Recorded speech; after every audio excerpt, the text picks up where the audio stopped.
Well, folks, welcome to one more edition of Politics and Right. I'm Egberto, Willies, your host. Thank you so kindly for being a part of the show. How are my peeps doing today? Welcome aboard, Paul Fleming from Powder Springs, Georgia. We also have Michael Rutnin. Thank you for the reminder. I'm about to put it in there. Welcome aboard, Michael Rutnin from Brooklyn, New York. We also have in the house Patrick Magner.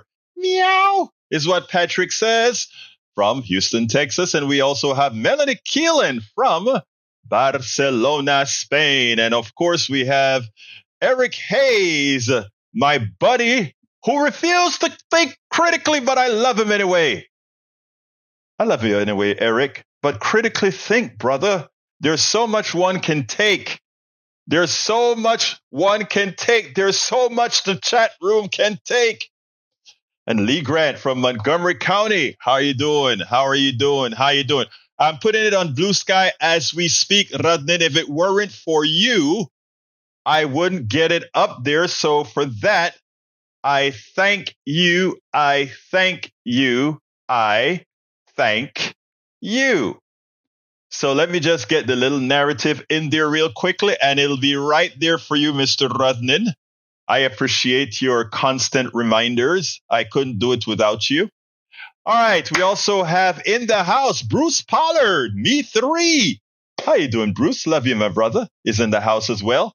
Paul Fleming says effective tax rates before and after the Trump tax law. Tax law. Verizon. Let's see. Verizon before 21%, after 8%. Walmart 31%, after 17%. AT&T 13%, after 3%. Disney before 26%, 8% after. FedEx before 18%, after 1%. This is what corporate giveaway looks like. There's another number that I'd like you to get for me, Brother Fleming. What is the effective tax rate for the folks that are in the bottom 80% after the Trump tax cuts? And don't forget, the corporate tax cuts and the wealthy tax cut were made permanent. They don't have to re-ask for that again. But you know what wasn't permanent? The other people's taxes. Let's remember that. All right, what else have we got? Paul Fleming says, in April 2024, Trump asked big oil execs for a $1 billion donation in exchange for deregulation and tax cuts. We helped broker Trump's dealings with big oil. Doug Burgum, who is testifying today before the Senate to be Trump's Secretary of Interior, see how this works? Of course. You know, a lot of folks don't want to see it. They want to imagine that things are really different, but that's exactly how it is. Pay for play. This is what an oligarchy looks like. This is what an oligarchy looks like. Robert Reich always has the stats. So let's see if that is something I need to put on the screen or can fit the screen. Oh, yeah, there's the numbers. Now, I want to know, though. I want to know what the effective tax rate for the bottom 80% looks like. Because that is, everybody wants to, we voted for Trump because of tax reasons. We voted for Trump for all the other reasons that were false. We know exactly why they voted for Trump, right? We know why they voted for Trump, because they didn't want to vote for Kamala Harris. And why didn't they want to vote for Kamala Harris? I wonder why. I wonder why. Anybody have any ideas? Any ideas, folks? Anyway, what I have as something to play for you today, right, is an interview that I did with the former chair of the Republican Party in Florida. I think you will find it enlightening. I don't see any more things that I need to get from the chat. I don't think. Let's see if there's anything else in the chat. I don't see. Egberto, if I ever post a sauce, it's even someone throws a quote in the chat without linking. I agree with that. I think for when you throw the quote in the chat, if you're getting it from a link, throw the link in there. Federal tax rate for the bottom 50% is 0. I wonder why. Maybe that's because they're paying every other tax and fee, and they make so little Because the plutocrats take so much that their taxable income, after all the other taxes they pay, is zero. Brother Grant, don't think you can use those statistics and sway me into saying other people aren't doing their fair share. Every American worker is doing their fair share. Americans are the hardest working people on this planet, and they're suckered for it. Okay? They're suckered for it, as folks like Elon Musk has $400 billion that he suckered from the American people. Same with Bezos. Same with all of them. So please don't think a stat like that is going to get me to say, oh, well, I don't want folks to know that 50% don't pay federal income tax. They pay sales tax, they pay excise tax, they pay tariffs, they pay all these other taxes. Okay, they pay their gazooka in tax compared to the others. Anyway, here's the interview that I want you guys to listen to, and then we'll take it on the other side. It's fairly long, so I need to get started right away. Welcome to another edition of Politics Done Right. My name is Egberto, Willies, your host. Today we are honored to have Jamie Miller. Who's Jamie Miller? Jamie Miller is a seasoned political consultant and former executive director of the Republican Party of Florida. Yeah, that Florida.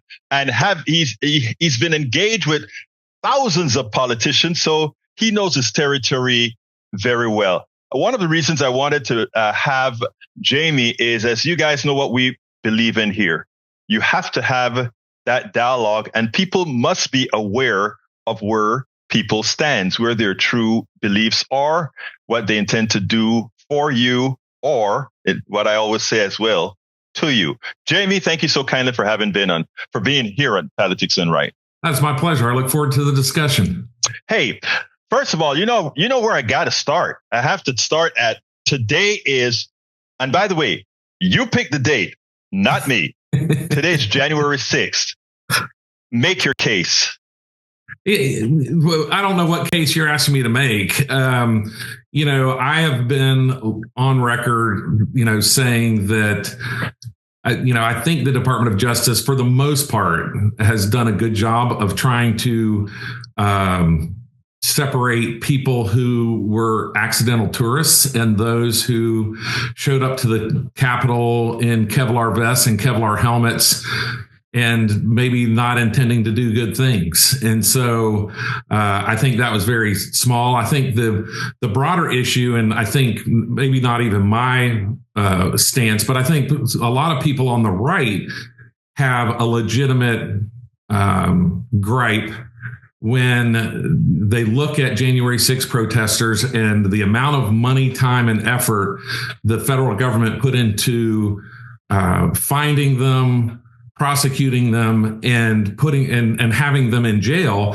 some without much of a chance to face their accusers. And then you compare that to the more than 5,000 Black Lives Matter protests, of which 10%, and that's the kind of the mainstream media's claim, is like only 10% of Black Lives Matter protests were turned violent. Well, that was more than 500 protests that turned violent. And to be violent, people either were arrested, buildings were damaged, on fire, or individuals were hurt. And so at one point during Black Lives Matter, which, spanned a couple of weeks, not just one day for 4 or 5 hours, we had about 100 American cities simultaneously on fire. And so I think the criticism is that, and I don't know that it's wrong that January 6 protesters had this hard look at them, and if they need to be in jail, they should be in jail. I've always said that, I've said on conservative shows, that if you were inside the Capitol that day, it was a secure building, and you knew you had to go through metal detectors to get in that building. So if you didn't go through a metal detector, you knew you didn't belong there. So, what were there FBI assets on the ground? Yes, that's, one of the huge conspiracy theories that proved to be correct. I mean, the FBI came out within the last few weeks and said that there were 30 assets on the ground in that crowd. And so now, who were they and what did they instigate? Who knows? And I don't want to play all the way into conspiracy theories, But I think where the right has a legitimate concern is it seems as though that January 6 protesters were not treated equally under the law when you compare it to the Black Lives Matter protests, that the ones that turned violent. Notice that I did interrupt you, and I made you go ahead and present the case as you did. First of all, I do want to start with the FBI assets. The FBI assets that you speak about it's really a non-issue. There would have always been FBI assets all over the Capitol. They were not there doing special things or anything of the sort. And there is no document, I repeat, no document that gives the implication that somehow we had FBI agents that were pulling the strings. So I didn't suggest it was agents. I know. I said there were assets. Right. And that's fine. And I do think you're wrong about one thing. No interruptions. I didn't interrupt you. Remember? Oh, yes, sir. Yeah. Okay. So there were no FBI assets per se, other than a lot of fiction that came about. But secondly, I think it's a false equivalence to equate Black Lives Matter, which, by the way, I do support, and I'll tell you why I support Black Lives Matter, and the insurrection. By definition, what you saw the insurrectionists do was a terrorist attack on the United States. Define the word terrorism, and you see that what they attempted to do was to change politically what had occurred or what was about to occur. Those insurrectionists qualified as terrorists.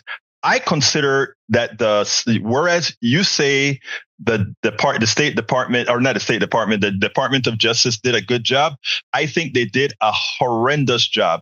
I think they should have locked up Donald Trump immediately as the person who instigated an insurrection against the United States, a potential coup.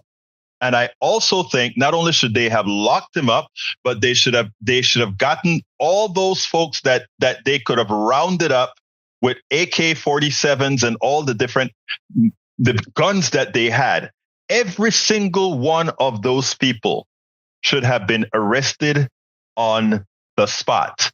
And that wasn't done. If those were Black Lives Matter people with AK-47s, AR-15s, etc., they wouldn't have seen the day of light. And I'm speaking as a person who understands, as a person of color who knows that there are two different justice systems here. I don't play the card, but there are two different justice systems. You could not have had BLM folks with AR-15s, with AK-47s walking the streets of DC and not been arrested or shot. The next thing that you brought up that I think is very important is that, in the false equivalence between the January 6th as well as with the terrorist attack, the insurrection, the coup, here's the difference. How many people died in the BLM attacks? Guess what? The people that died in the BLM attacks were from right-wingers who killed protesters. We had that young man who became the hero for killing two guys. The hero from Wisconsin, I can't remember his name right now. He assassinated two guys who were protesting and claimed he feared for his life. Two guys. Everybody that got killed in the BLM protests that you were complaining about, they were, guess what? They were protesters getting killed. In the case of January 6th, it was police officers who got killed. There was one protester that got killed trying to break in and broke into the Congress. No more, no less. So, I think it's a false equivalence. But please respond, my dear brother. No, and I appreciate your comments, and I apologize for interrupting. You and I are going to disagree. I always say there's 360 degrees. Yes, there's 360 degrees of viewing an elephant, and one of us is looking at the trunk and the other the tail. So,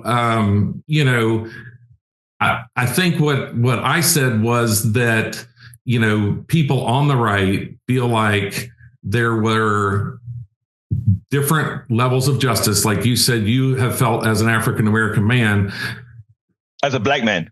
As a black man, okay. Yeah. Excuse me. Don't mean to offend in any way. No offense. It's just that there are different meanings. Yeah. Okay. So they don't. So I just don't think that where some folks are looking at, like, nobody got arrested in Black Lives Matter. Very few people got arrested compared to the number of people who the government sought out to arrest. Like you said, everybody who was involved should have been arrested at that point. Well, I disagree with that, and I would disagree. And I never said, I would disagree if somebody came and said, "Hey, at some place where there was a Black Lives Matter protest and now there's 3 buildings on fire, we should immediately arrest everyone." I would disagree with that as well. So, just to say, carte blanche, because people were there, they should have been arrested, I think is not the way to handle any type of protest. And while you categorize this as a treasonous or, that's not the word you used, but insurrection, this started out as a protest, and somewhere it went haywire.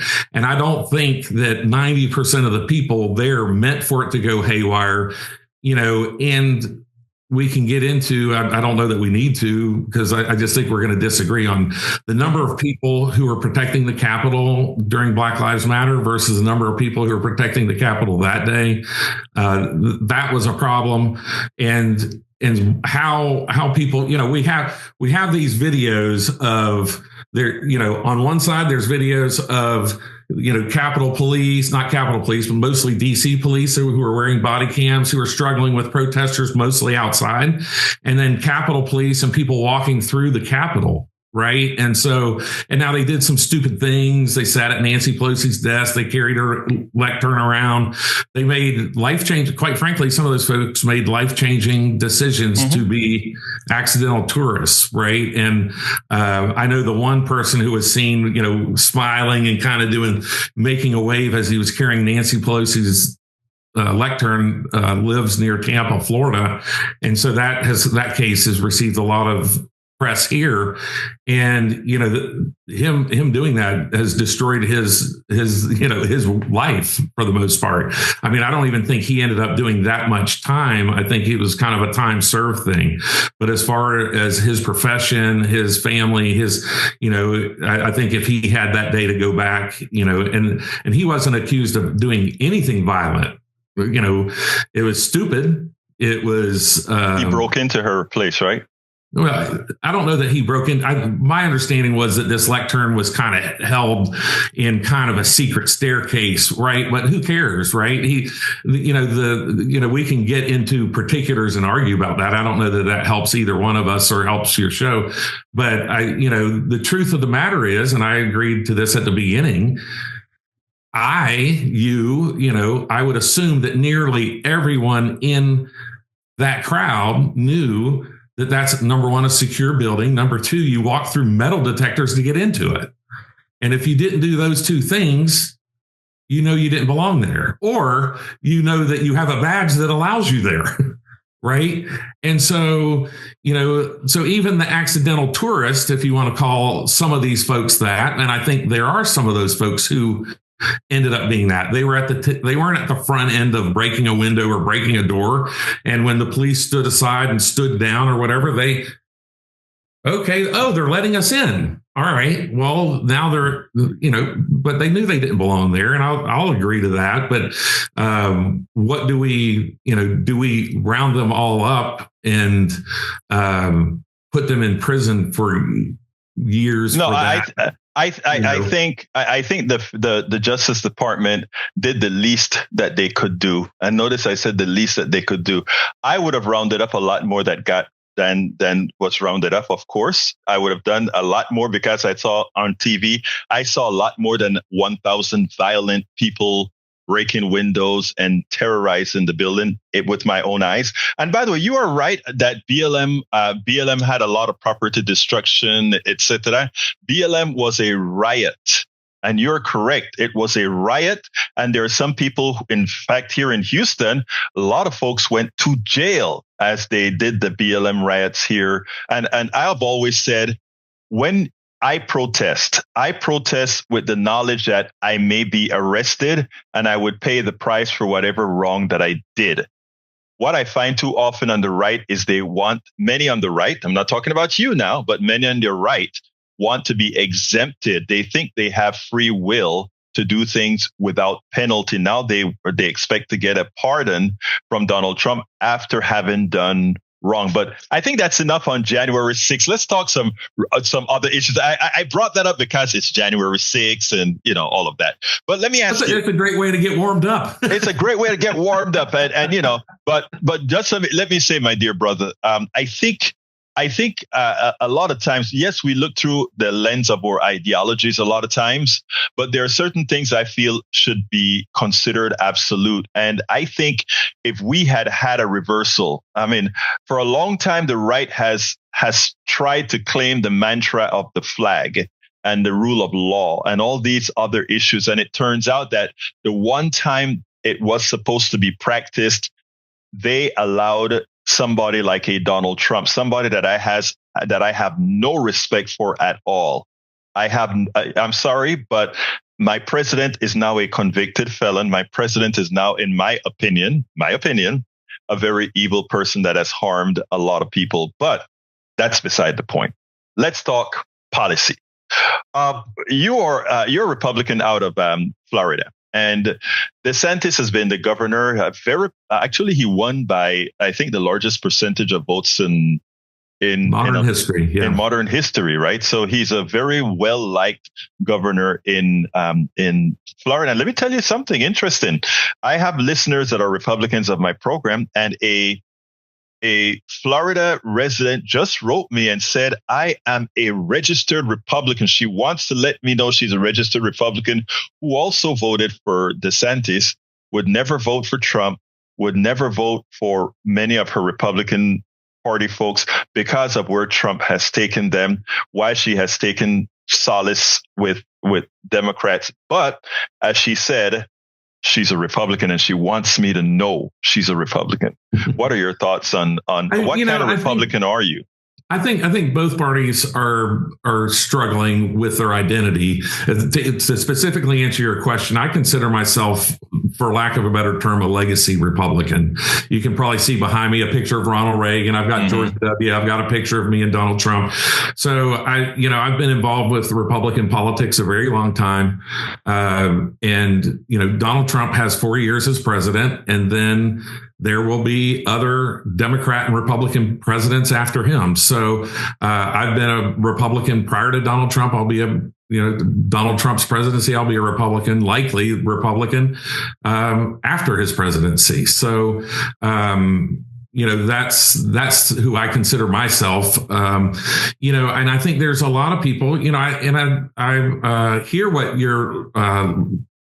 what your listener says, and I don't disagree with it. Donald Trump. You don't. Donald Trump won the presidency in a major way, but again, you could look at it, if you want to look at it from half glass full or whatever. He again didn't have that many coattails. Yes, Ohio, Pennsylvania, U.S. Senate. But that's it, pretty much. Yeah. That was it, right? Yeah. So you look at the congressional seats, Republicans lost congressional seats while a president won. That's abnormal, right? That's not normally the case. And there were probably at least 3 other Senate seats. Arizona, you could argue that the candidate was bad there. Nevada, that was a winnable race. Michigan, winnable race. So at least those other 2 were winnable races. I don't have them all in front of me or memorized, but certainly Wisconsin, winnable race. So it's a... So I hear where, certainly there were a lot of people who went and voted for Donald Trump who either then did not vote for U.S. Senate in these pivotal races or voted for the Democrat. Right. And it's interesting. I know it's a touchy subject, but I am, first of all, I am surprised that Kamala didn't win, because again, I was looking at the race through colored glasses. I was wrong. I thought it was going to be a landslide because I thought women would really come out and finally say we can't have somebody like Donald Trump who thinks of women the way he thinks of women, who does to women what he does to women, and still vote for the guy. I was wrong. And I tell you what's interesting. And I said this on my KPFT 90.1 show this morning. We had callers that kind of it said, everybody wants to talk about it's a working class issue. It's an issue with workers, etc. And I think the answer is too easy. You take Kamala Harris's name off of the policies and you take Donald Trump's name off of the policy. You list all the policies that each of them support. And when you ask Americans by a landslide, they pick the policies of Kamala Harris. When you put Kamala Harris or Donald Trump on, it goes to 50-50, which is what he won the race by. It was about a 50-50 race, 1.5% differential. So the only answer is what, again, my daughter cops to, what I cop to, and that is we still have a gender and race bias in this country. And I think absent the race and gender bias, even with all the flaws that we have with the disparity in the economy for the wealthy versus the others, I can't see any other reason. I don't know that I agree. I agree. And that's why I brought it up. I would like to hear your point of view. I don't know that this particular race was race and gender. I felt like this particular race came about, I've said before, the people who supported Donald Trump believe that he will lead us through fire despite the fires he sets. And wow. And so, I'm pretty sure the Donald Trump folks don't like it when I say that. But no, that's why I said, wow. That's the truth. We all know that his tweets, he sets fires, right? Like whatever you want to call them, right? Mm-hmm. But in this analogy, I'll use fire. And I think when people looked at Harris, they didn't see somebody who could lead us through. She may not set any fires, but I don't know that they saw somebody who would lead us through. And I think if you break it down to that just very basic premise, I think that's kind of where progressive missed the movement of Donald Trump, which is, I think a lot of progressives said, how can you support a guy who sets so many fires? Actually, you're so right. You are so right. And I cop to being, in that regards, completely missing the American folks. But you look at it from the point of view that you think people actually believe Donald Trump is going to fulfill what he said he's going to fulfill. The other question that has been asked is, do you think Donald Trump is trustworthy or will do what he said? And these same people said no. So what I'm saying, let me go back to the race gender. If they don't, let's take your possibility that they just thought Donald Trump was going to get stuff done. Let's assume that what you said there is correct. But I'm telling you that the polls say that they don't trust that he can get stuff done, but they preferred her policies. But when they find out that it's her policies, it goes from a landslide for her to parity with Donald Trump. Do you think it is so difficult to really look at that? It's hard, I know, for a lot of folks to just turn around and say this has to do with race and gender. I know that. But I so wish that people would, for once, look and say, well, you know what? A lot of those women just couldn't see themselves, specifically white women, couldn't see themselves voting in this Black Asian woman because of our innate and carnal prejudices. Well, the one group of people that moved towards Harris from Biden were college-educated white women. Yes, exactly. College-educated white women. And so, when you start breaking down, but then you have, I always use the Georgia stat of Black men who voted for 10% for Donald Trump in 2020, but 23% for Donald Trump in 2024. I mean, that's more than double of Black men who switched from voting for a Democrat to a Republican. So, it begs the question to me, is that do you think that demographic, black men, didn't want to vote for a black woman? I am glad you brought that up. Because that is a legitimate statement that you just made there. It wasn't a statement; it was a question. No. But what I mean, it's a legitimate point that you brought up, and I think it has to be answered honestly. And what you find is, first of all, it's not the 24% based on the stats as people say. That transfer didn't go from 10 to 20 something percent. It was a little bit less. It was quite a bit less than that. But there was specific to Georgia. Yeah, there was a move. You're correct. There was a move. But here's the thing, brother.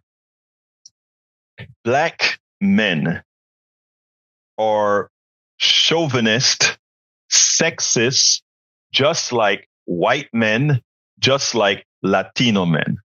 Okay. And what's interesting is I had given the black church a hard time for the longest time because they wouldn't allow women to serve in the pulpit. They had the same sins of the white guy that they want to hit up on. And I'm like, you guys are doing the same thing that the white guy is doing, right? You guys are sexist. You guys are. So in effect, you are right, brother.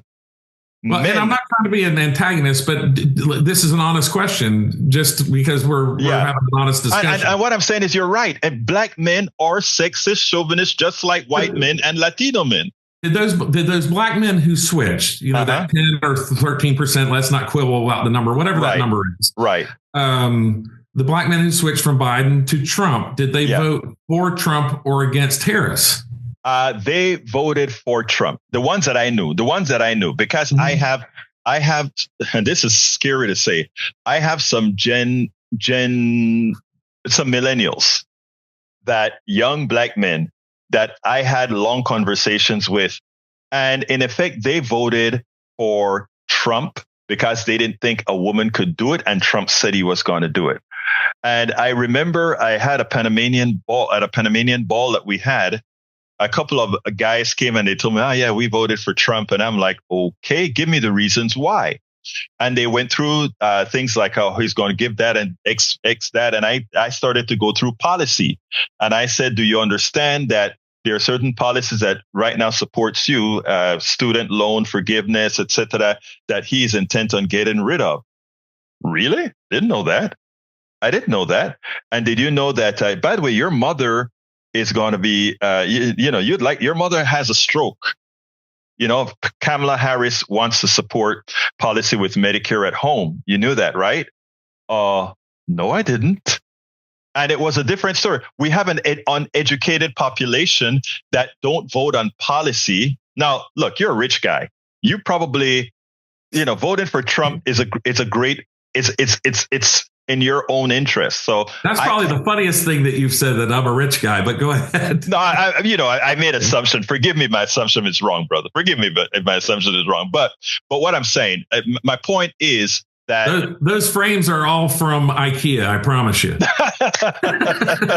Okay. But you see where I'm coming from. In other words, these guys have voted against their interests. And they voted against the things Kamala said she would have gone to Congress and fought for. So that's all that I'm saying. And I'm saying that a lot of the black guys that I knew, they voted for Trump because they thought Trump was going to do what he said. And he had much better penetration on social media, much better penetration in all these areas. He was a better campaigner, period. They did run a better campaign, and you could argue that Harris didn't have time and all these other things, but they basically took the Biden campaign and, kind of folded it over into her, which maybe was unfair to her. But I wrote in my blog in October of 23 that exactly what happened would happen, that Joe Biden would wait until after the Republican National Convention and be forced by Democrats due to his health out of the race. And I predicted that a full almost year. Well, you were right, brother. You were right. So I'm kind of, it's kind of proud and sad, right? That you could see it coming. And then I thought about it from a political standpoint. Well, it made the most sense to do it after the Republican National Convention and then try to win a sprint. And because Joe Biden ran and won in 2020, campaigning less than any winning president since 1880 James Garfield's front porch campaign, where James Garfield sat on as a Republican nominee in 1880, not 1980, 1880, sat on his front porch and said, "Oh, if you want to know what I'm going to do as president, come by and see me." So every reporter had to go to his farm in Ohio to interview him. Yeah. Right. And so you ended up with, Joe Biden, quote, had Republicans like to say the basement campaign, where he'd pop his head up out of the basement or tape something down in the basement due to COVID. But he campaigned and won. And so I think the strategy the whole time, and I also wrote that there were 3 stages of the Harris campaign, which were excitement, relief, and regret. And I think Harris squandered that excitement phase, because there was excitement about her campaign. I think anybody who doesn't admit that is not paying attention to the reality of the I am going to have to agree with those 3 points. Excitement. What is it? Which one do you start with? Excitement, relief, and regret. And relief and regret. I believe in the excitement, the relief. I don't have the regret, but what I do know is that the $1.2 billion that she had was ill spent. And when you blame, it's her campaign, so she has to ultimately take the blame. But ultimately, it's a Democratic machine, that consultant-based group of folks who wouldn't know a person who live in Appalachia for, they simply didn't go into the rural areas. They seeded the rural areas. They seeded Appalachia. I would have gone into all those areas with Reverend Barber and the Poor People's Campaign. I would have done all these things to get the people out that I know would support, and none of that was done. Trump's a showman. One of the other, I was quoted in 2011 in Variety magazine, of all places, that the Hollywood, gossip magazine. Yeah, I know. That if Donald Trump ran against Barack Obama in 2012, that he would have won because of his celebrity. And, of course, he captured that celebrity in 2016 and won. And then we saw that celebrity kind of on display in the final days of the campaign, where, he went to the McDonald's drive-through, and everyone's kind of like, oh, he's handling the fries wrong. And everyone's like, that's not the point, right? Like, the point is, the point was to get him in the news, and he wasn't. The point was to control the news cycle in a fun way, where people are like, Harris said she was going to have fun and bring joy, and Donald Trump's out here doing these funny things, right? Let me just interrupt that for one reason, and it's this way. For all that we're talking about, it's important to understand that in 2016, Donald Trump lost by 3 million votes. In 2020, Donald Trump lost by 7-point-something million votes. And in 2024, he won by, 1.5%. I don't remember. That's about 1 million and so, couple million votes or so. So, what we're talking about is whatever showmanship he it was worth winning 49.8% of America this time around when he went up against. And the only difference between Kamala and Hillary, where Hillary won the popular vote, is that Kamala is a Black Asian woman. And I know it touches you, and to a lot of when I speak to a lot of guys like you, it sometimes I know it irks you when I bring up race or gender in these things, but I try to isolate all the dependent factors. You made a really eye-opening point right there, and something I have not thought about was comparing Hillary Clinton's total votes versus Harris's, and I think, and I haven't done that, so I don't have those figures directly in front of me. Right. I do like to look at more, as a general rule, look at more raw votes versus percentages, because I think they tell a truer story. And I don't know what Hillary's raw votes were compared to Harris's, but I do think that's a valid point. And I know I got to give an important number. Sorry to interrupt you, but because I didn't want to lose my trend. But as it turns out, Harris got the 3rd highest vote total of any president. Okay, think about that. But Donald Trump made a little bit better in his 2020 campaign. Well, that was the argument. That was the argument in 2020 as well, right? Yeah. That, Trump's like, oh, I have the most votes of any sitting president. Well, the other guy got more votes. No. Look, trust me. I am not disputing Donald Trump's win at all. Donald Trump won this, and you know what? The truth of the matter is, it's fine. Those people who chose Donald Trump, it is important for them to live through what Donald Trump is going to mean for this country. I am an immigrant, and I understand how the rest of the world sees America after a real election of Donald Trump. In 2016, they said, well, those Americans have this constitutional stuff. The people really did the right thing, but they have that constitutional aberration that gave this guy the presidency. The same thing that happened to Bush in 2000. We don't have an excuse now. We elected him by popular vote and electoral college this time, and the rest of the world sees it. And I know I'm listening to you, and you're an articulate person. You're a smart person. And with some of the answers or some of the statements that you make, I can see that you're not all that proud of Donald Trump, and you're a Republican. I don't want to say that I'm not proud of him. I think that, when you were looking at Donald Trump and Joe Biden, I think I'm also on record of saying, hey, listen, it's time for both these guys to give it to the younger generation. I agree. And so in that regard, I've been critical of Donald Trump, but I also believe, even though throughout our history we have sometimes failed, that, our system's based upon conducting the will of the majority while protecting the rights of the minority. And, Donald Trump, had competition for the Republican nomination for president, and he won. Yeah, he won in legitimate elections, and he became the nominee. And so I supported him, and I continue to support him.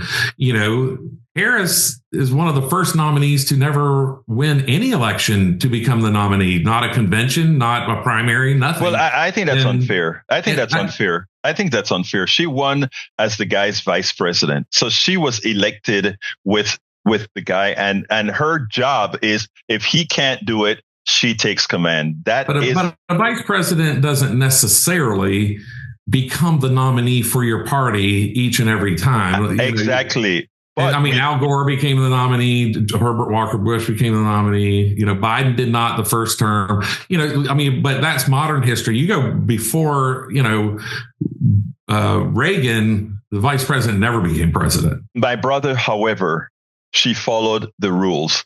The delegates, people elect delegates, and delegates elect the nominee. When the nominee dropped out, the delegates made their choice. So, I wasn't suggesting she did anything wrong. Yeah, right. I just suggested that she had no competition. Yeah, okay. I'll give you that. I must give you that, because that's what happened, right? They squashed the competition right away. All right. Before we go here, let's quickly talk a little bit about policy. Medicare for all versus standard for-profit medicine. What's your thoughts on that? Private health care. I always think that, when you get in these elaborate policy discussions, again, there's 360 degrees of viewing an elephant, and there's parts of it that are always correct. The parts of Obamacare that I thought were very good were, you could cover your children till you're 26 or whatever, pick an age, it shouldn't be 40, but, an age where a child transitions into adulthood and maybe college, maybe whatever, where they're still covered, and then existing conditions, you shouldn't lose your coverage, so I think there are some good things that come out of all of these policy discussions. I'm not for the problem I had with Obamacare was that we sort of created another yet federal program for healthcare. And I thought, well, if we're going to revamp the whole thing, let's throw it all together and put all of our money where our mouth is, and include, and this is unpopular on my side of the aisle, but include the Veterans Administration, Medicare, Medicaid, whatever you want to do with Obamacare. And so, and put it all, if we're going to have a federal government run or influenced medical insurance, if that's what we want to call it, then let's stop spending all this money on bureaucracy on all these other administrations. Wow, you're the first Republican that I've ever heard said that. You're saying, well, if we're going to do it, might as well do Medicare for all. That's what I think that's what I just heard. I don't know that it's Medicare for all, because I think that there's still a place for private insurance. Oh, no. Yeah, private insurance after a certain, here's what I think, and tell me if you could live with this. I think we should have a baseline Medicare for all Americans, healthcare as a right. And if you want supersize healthcare where they put pedals on your bed and lay, the best, you can buy private insurance. Well, see, I think this is one of the situations. I think this is one thing that Vivek Ramaswamy articulates pretty well, and I've been pretty critical of him as well. But I do think he articulates this well. Is that medical insurance is the one insurance where we pay a premium and we expect every little thing to be paid for, and then when a big thing happens, that's when we have to dip into our pocket. Where when we buy home insurance, for instance, hey, listen, I lost some shingles on my roof during the hurricane. You put it on yourself, yeah. I put it on myself. But if I lose the whole damn roof, then the insurance comes and pays for it, right? So I think there are ways that we are looking at it wrong, and can look at it differently. I do know that when you look at places that have government-run healthcare, and that is the predominant healthcare, it is not as good as our system, and they are not coming up with the innovations. And we assume that if we're going to do these government-run healthcare, that the innovations will continue to grow, continue to be successful, and they will not. And that's one of the major problems I have. For instance, and this is from 1900 to 1950, medical knowledge doubled, and it took until about 1980 for it to double again. Today, medical knowledge, whether it's a new drug, a new procedure, a new patent, it's doubling every 73 days. And so that is happening almost exclusively in America, where you have corporations who are invested in the financial outcome of these positive medical results. And so, we can argue both sides of that coin. It's like, oh, how sick do these corporations keep us to sell us drugs to? I'm not going to go there. Hopefully that to me is one of the major reasons, because if you take the corporate level out of it, government is not innovative. Government does things the way it has done and will continue to do things the way it has been done for years and years. And so you need that private industry involved in medicine to keep innovations growing. Jamie, we're kind of running out of time, but I want to ask you a question, because I based on the premise that you give, your answer would be right. But the premise that corporations are the innovative factor in healthcare, I think, is easily disproven, in that most of healthcare discoveries don't occur in the private sector's lab. They don't take a stock-owned company don't take major risks unless they think that risk is going to pay off. So our college and universities who get grants from the NIH and all these other places, they generally develop the precursors to just about every drug that we have. And only when that drug seems to have viability does the corporation step in. And at that point, they give the university a few bucks and then patent the stuff. You can look that up after the show. But that is my big problem. The big problem is you and I pay for these drugs, development, their discoveries. And then the corporations take them up using the technology that we paid for as taxpayers, and then say, hey, look at this great thing that we created. And we then sell it at a very high price. That's the issue that I have. If we want to talk about innovation in the private sector doesn't do a whole lot of innovating. The private sector do a lot of copying. If you take a look at, and by the way, I believe in having private sectors. I believe in the private sector, but let's look at Ramaswamy or Elon Musk. They haven't invented or created anything. They're the ones who get the monies and enrich themselves from those creations. But the creators, the innovators, those are the people who, like myself, I'm an engineer by trade. We are the ones that create things and we get a salary and maybe we'll get a bonus, but we are the creators and the innovators. They are the capitalists. That's all they do. They move monies around. Ramaswamy and these clowns have no time to be innovating. They're running around the place talking. So, I mean, that's the one thing that I wish we would get out of our psyche, that somehow billionaires and capitalists are innovators. They're not. They move monies around, but you and I'm assuming you're not rich, super rich or in any way. You and I are the innovators in America. Not these I'm guys. probably just like you. I have a house and a 401k. Okay, good. but you get what I'm saying. My financial advisor, I don't have a financial advisor on speed dial. My financial advisor is me. But anyhow, but here's what I'm saying, Jamie. I would like, and I think this is where Republicans and Democrats, working class, middle class Republicans and Democrats can get together and realize that both sides are being played by these billionaires, because we are the ones that innovate, but they are the ones who profit. But look, I just enjoyed speaking to you so much that time kind of caught up on me. So I'm going to ask you to tell me whatever the hell you want to tell me to close out that you want my audience to know before we close this baby down. Hey, well, I appreciate the discussion and holding my feet to the fire on so many issues. So that was great. Thank you. And, and I appreciate the discussion. I think this is the way our country needs to move forward. And I think the extremes on both sides have been a little more of the tail wagging the dog rather than, when I came along, Newt Gingrich and Bill Clinton were passing a balanced budget. And, we haven't had that in a very long time. People can follow me on Reasonable Arguments at Substack or YouTube or at RepJam, REPJAM, on just about any other social media. Well, I'll make sure to have all your information in the blog that will accompany this discussion. And I want to, first of all, thank you, Jamie, for coming on this platform to discuss, the things that you believe in.